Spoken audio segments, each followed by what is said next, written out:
So in this first lesson, the goal is to show you some examples, both good and bad, to show you exactly the kind of thing we're trying to achieve. And if you look at this example, this is the primary brand. I'm going to take you through the process I used to kind of experiment and then to create this effect. It's very subtle. We're looking at just a ligature here that connects the R to the C, but in a really interesting kind of sophisticated way. We're not trying to shoehorn this effect onto every letter. Sometimes less is more. So it may just be one or two of those characters that you would apply this effect to. And then something else you can do, and we'll also cover this kind of in the scope of a class, is joining characters together where we're just extending serifs, or perhaps in other cases just pulling characters closer together. So you can see the H, I, and D here. And we've kind of taken the serifs from the H and the D, and we've connected them to create this effect. And that runs through what would have been serifs along the top of the I. So if that doesn't make sense to you now, don't worry. I'm going to take you through exactly what I did and how you could do the same. But this is one, I think, good example where we've created something that looks that bit more unique and visually engaging by creating these small little customizations. So let's show you this in a different context. There we are. That's the rather beautiful logo for the orchid. And then a submark that kind of follows the same idea. So again, looking for these opportunities to use a little ligature just to create some extra connectivity between these elements. This is another example. And again, very subtly applied. So in this case, it's just letting this elegant leg of the R kind of run and merge into the A, where in the original font that wouldn't be the case. And then this idea here, I think this was already embedded into the core font as a glyph, as an option.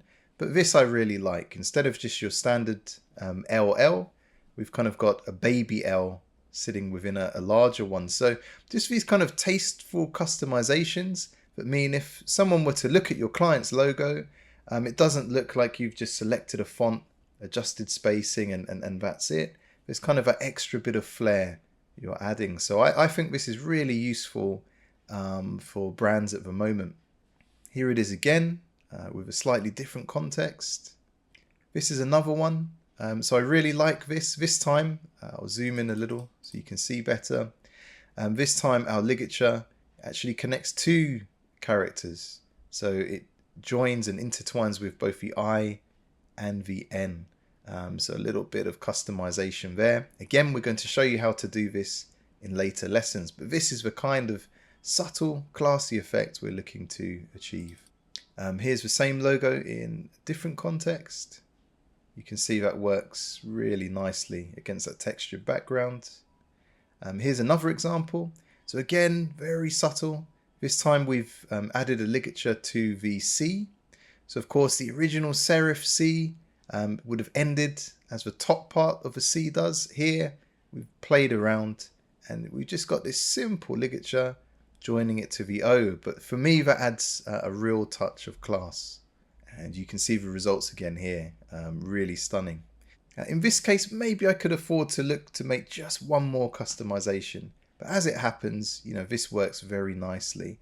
And I'm kind of a firm believer in not overcomplicating just for the sake of it. And here you can see some of the kind of brand board that was created in different contexts. So super simple logo. But when you bring the whole brand identity together, and you've got such a solid core logo, these are the kind of possibilities, the effects you can create. And lastly, let's look at another very subtle example. So this is for Evoke Brewery. I actually worked on this project in one of my other Skillshare classes. But a similar idea, we've kind of linked and customized the serif of the E, so it joins together with the V, and then the K to the E. So not necessarily adding a different ligature here, but it's the same concept. It's looking for ways we can kind of pair certain characters together and customize in a subtle, tasteful way. And there it is again shown in a different context. So I'm not the only one doing this. I'll show you a few online examples. So this one was a bit of work in progress, I think, type customization that this designer was exploring. This is Letter South. She's amazing. You can follow her on Instagram if you want. This is exactly the kind of thing we're exploring in this video. These opportunities to look for interesting ways to customize and perhaps link certain characters together. Someone else I found online who uses this quite frequently and to great effect is a Togue Studio. So again, you can check them out online, follow them on social, great ideas for inspiration. But this is a really subtle example here for their logo tumble. They've just got part of the M with a custom ligature running into the B. But it's really effective. And if you were to compare side by side kind of this version and then just the plain kind of vanilla logo typed out in that font, well, this little customization really does make all the difference. Another example from the same studio. This is for this logo, Satin Line. And this time they've kind of added a ligature from a part of the A it wouldn't naturally flow. So I don't always look for these opportunities myself, but they've made it work quite well here. And it kind of elongates the crossbar of the T. So again, just gives that little custom flair. And finally, Studio Blanche. She's a fantastic designer. Followed her for a while now. And in this project, she's not used it for the main logo type. She's kind of left that as it is, which is beautiful. But when it comes to the submark, she's got the O and then a kind of custom ligature running here into the B, which is super effective. Works really nicely.